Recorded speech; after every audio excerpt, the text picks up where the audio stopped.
पश्चिमेली भोइसमा हजुरलाई स्वागत छ र म आज भिडियो यो बारे बनाउँदैछु कि हजुरले एनपीएल घरमा बसेर सित्तैमा कसरी हेर्न सक्नुहुन्छ, मोबाइलमा कसरी हेर्ने र टिभीमा कसरी हेर्ने। मैले आज यो बारे यो भिडियो बनाउँदैछु। त्योभन्दा अगाडि हजुरले मेरो युट्युब च्यानल सब्स्क्राइब गर्नुभएको छैन भने युट्युब च्यानल सब्स्क्राइब गर्न नबिर्सिनुहोस् र एउटा लाइक अनि एउटा बेल आइकन बजाउन नबिर्सिनु होला।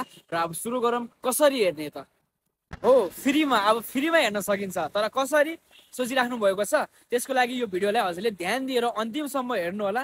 यदि सब्स्क्राइब गरिराख्नु भएको छैन भने गरिराख्नु होला, किनभने नयाँ नयाँ अपडेटहरू दिइराख्नेछु र यो भिडियोलाई अन्तिमसम्म हेर्नु होला। मैले अब के भन्दैछु हो, फ्रीमा हेर्न सकिन्छ, तर कसरी। अब कान्तिपुरले फ्रीमा देखाउने भइसकेको छ र यो पेड पनि होइन, नन पेड पनि होइन। यो पेड एक हिसाबले पेड भन्न सकिन्छ, किनभने एनपीएलले पेड गर्ने हो र कान्तिपुर र एनपीएल बिच कुराकानी भइसकेको छ भनेपछि हामीले चाहिँ कान्तिपुरमा गएर लाइभ अप्सनमा क्लिक गरेर म्याक्स एचडी भनेर हामीले त्यहाँनिर क्रिकेट लाइभ हेर्न सक्छौँ होइन। जुन चाहिँ हामीले पे गर्न सकिँदैन, हामीले यत्तिकै हेर्ने हो।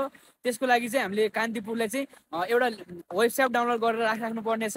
त्यो वेबसाइटमा गएर हामीले मजाले हेर्न सकिन्छ भने अब ढुकढुक आतिनु पर्ने केही पनि छैन। हजुर सिरकमा, ल्यापटपमा, मोबाइलमा जहाँ गएर पनि हेर्न सक्नुहुन्छ है। सिरकभित्र छिरेर ल्यापटपमा, मोबाइलमा, टिभीमा जता पनि यो आउनेछ।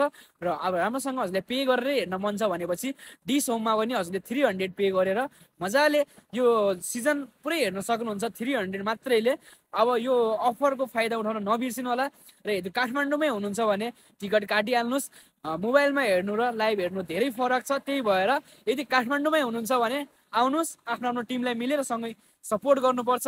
जे एनपीएल क्रिकेट सबैजनाले सक्दो माया र सपोर्ट गरिराख्नु होला। र यस्तै राम्रो इन्फर्मेसनको लागि युट्युब च्यानललाई सब्स्क्राइब गरेर राख्नु होला। बस यति नै भन्न चाहे। हजुरहरूको माया र साथ सपोर्ट देखाइराख्नु होला। र एनपीएलमा आउने जति सबैजना एनपीएलमा भेट्नुपर्छ, रमाइलो गर्नुपर्छ।